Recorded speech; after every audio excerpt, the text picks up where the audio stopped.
We got one here in America.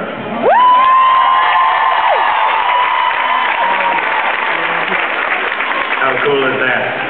I was just talking to my great friend Peter Smith, and we were talking about all the years that we spent in, well, Keogh's Pub and many other places like that, talking about our hopes and dreams that maybe one day we would be able to present this here in the United States. And it's thanks to the people that are running it today, Peter Smith and Murray Duffy, James McCutcheon, John here, of course, Francis Curley, and the good doctor himself, and all the team that has done such a remarkable job. This is the kind of place the World Championships belongs in.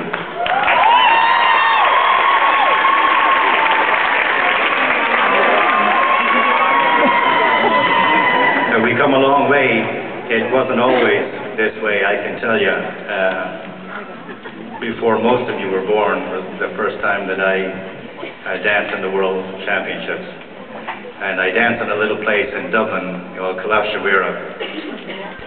And it was a tiny little place. There's only a few of us left that probably were even ever there.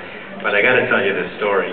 I was only dancing a year or two at the time, and you know, I'd never really seen good Irish dancing, to be honest with you. And my brother and I came over, and we were having a bit of a holiday, so we thought we'd take in the World Championships. And we came, and I got on my costume and came beside the stage, and it was my turn to go up. And I got out on the stage, and immediately I noticed something was a little different than it was at home. I'd only gone to a few local feshes.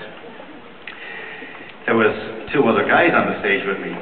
And I'd never seen that before, so you know, I'm only this high, and I came out, and I remember just before the music started, I said to this guy, buddy, hey, it's my turn, it's my turn. And he just told me to shut up and dance, and the next the music started, and they started flying around in these little light shoes. They were like leaping all over the place. And so I tore into my treble reel, that the only thing we did in the States. And it was very embarrassing. Yeah, they'd never seen anyone quite like me, and I heard one English lady say, "Oh my God, how did he get here?" And to make things worse, that was really bad. So I left with my tail between my legs, and we went to a local fest because we happened to be staying for another week. Jesus. And I remember my brother and I danced in this little local fest anyhow, and they were really, really nice, but we were just beyond useless. And the little lady backstage who was making the tea and the fairy cakes, I guess you call it, and she invited us back into the back room because she was chatting with my dad when this was all done. She brought us into the back room, and gave us some tea, and she brought out a couple of little third-place medals. And she said, aren't they lovely? And then she said to my dad, have they tried tennis?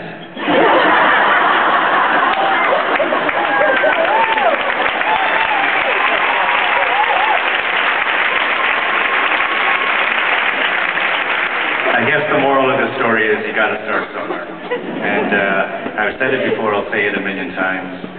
You know, you don't have to win every competition every time. And God knows I lost enough of them.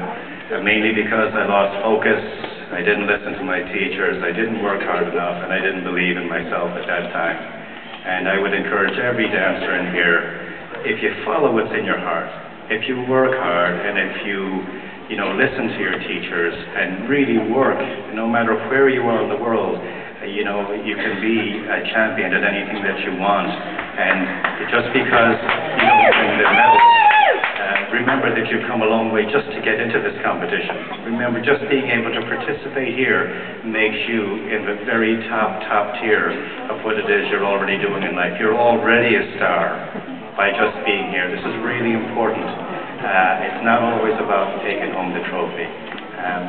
Having said that,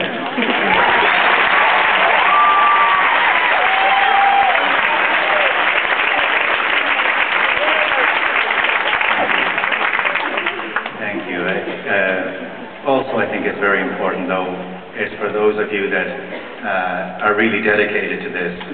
There's nothing in the world like making it to the top. There is no dream greater than having worked hard for something, having really, really dedicated yourself and all the time and effort that you have And that means, skipping the odd party. That means turning down that second or third beer sometimes and just focusing. And it's not always easy, but you got to do it. And if you go in and work hard, you can really have anything that you want in life. So, congratulations to all the dancers here today. Congratulations to all